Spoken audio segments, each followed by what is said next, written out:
The 1960s. The world trembled under the shadow of the Cold War. Two superpowers, the United States and the Soviet Union, locked in a tense standoff. It was a time of espionage, mistrust, and the ever-present threat of nuclear annihilation.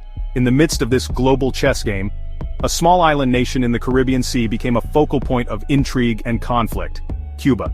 Cuba, known for its vibrant culture, rhythmic music, and beautiful beaches, found itself caught in the crosshairs of this superpower struggle. Fidel Castro, a charismatic revolutionary, had seized power in 1959, overthrowing the U.S.-backed dictator Fulgencio Batista. Castro's communist leanings and his alliance with the Soviet Union sent shockwaves through Washington, D.C. The proximity of this new communist regime, just 90 miles off the coast of Florida, was unacceptable to the United States. The Cold War was a battle for hearts and minds, as much as it was a clash of ideologies. The United States, fearing the spread of communism in its own backyard, saw Castro's Cuba as a dangerous precedent. The fear was palpable, the tension thick enough to cut with a knife. The stage was set for a decades-long game of cat and mouse, a high-stakes showdown between the U.S. and Fidel Castro. The U.S. government, under President John F. Kennedy, viewed Castro's Cuba as a threat, a beachhead for communism in the Western Hemisphere. They were determined to remove Castro from power, to extinguish this perceived threat before it could spread. And so began a shadowy chapter in American history, a period marked by covert operations, assassination plots, and the relentless pursuit of one man, Fidel Castro. The Central Intelligence Agency, known as the CIA, became the primary instrument of U.S. policy towards Cuba. Tasked with the mission of toppling Castro, the CIA embarked on a series of covert operations aimed at destabilizing his regime. These operations were shrouded in secrecy, hidden from the American public and often even from Congress. In the name of national security, the CIA was given a free hand to operate in the shadows. Whispers of clandestine meetings in smoke-filled rooms, of agents slipping in and out of Havana under the cover of darkness, began to circulate. The CIA, with its reputation for daring covert operations, became synonymous with the U.S.'s clandestine war against Castro. Their objective was clear: eliminate Castro, and pave the way for a pro-American government in Cuba.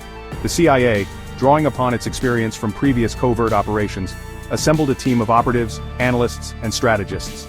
These individuals, operating in the murky world of espionage, were tasked with developing and executing plans to remove Castro from power. From sabotage missions to propaganda campaigns, the CIA sought to weaken Castro's grip on power and turn the Cuban people against him. The agency's efforts were far-reaching, extending beyond the shores of Cuba. They established training camps for Cuban exiles in Florida and other locations, preparing them for a possible invasion of the island.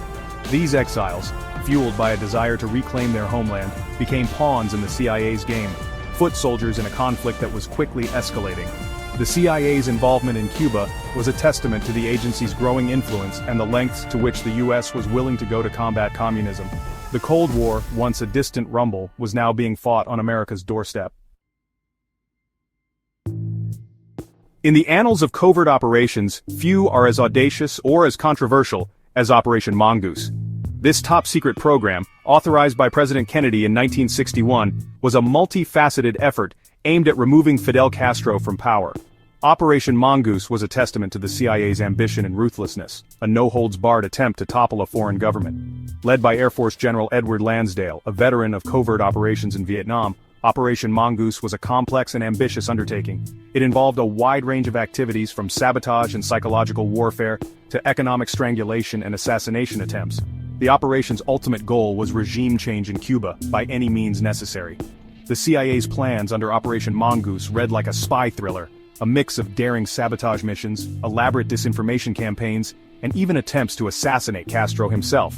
Agents were dispatched to Cuba with orders to disrupt the island's infrastructure, sabotage its industries, and sow discord among the population. The goal was to create a climate of chaos and discontent, making Castro appear weak and vulnerable. One of the most audacious aspects of Operation Mongoose was the CIA's collaboration with organized crime. Desperate to eliminate Castro, the agency turned to unlikely allies, the Mafia. Mob bosses, who had lost their lucrative gambling operations in Cuba after Castro's rise to power, were eager to cooperate. The CIA saw an opportunity to exploit the Mafia's resources and reach within Cuba. The CIA's obsession with eliminating Castro led them down some truly bizarre paths. The agency's plots to assassinate the Cuban leader read like something out of a spy movie, a testament to the creativity or perhaps desperation of the CIA's operatives. These attempts, often bordering on the absurd, became emblematic of the lengths to which the U.S. was willing to go to remove Castro from power. One of the most infamous plots involved a plan to kill Castro with an exploding cigar. Knowing Castro's penchant for Cuban cigars, the CIA reportedly developed a plan to plant explosives inside a cigar, hoping that Castro would light up and meet an untimely end. The image of Castro, puffing on a cigar that could detonate at any moment, captured the public's imagination and became synonymous with the absurdity of the CIA's schemes. Another outlandish plot involved poisoning Castro's milkshake. The plan was to slip a lethal dose of poison into a milkshake that Castro was known to order at a Havana hotel. The CIA reportedly even acquired a powerful toxin, botulinum, for this purpose. However, like many of the CIA's plans, this one also went awry. The toxin, it turned out, froze to the side of the milkshake container, rendering it ineffective. These outlandish plots, while ultimately unsuccessful, revealed the lengths to which the CIA was willing to go to eliminate Castro. They also highlighted the agency's growing obsession with Castro, an obsession that seemed to cloud their judgment and lead them to pursue increasingly far-fetched ideas. The CIA's attempts to kill Castro, despite their absurdity, were no laughing matter. They were a stark reminder of the dangers of unchecked power and the moral compromises made during the Cold War. In the dark and treacherous world of espionage, outmaneuvering the shadows becomes a matter of survival.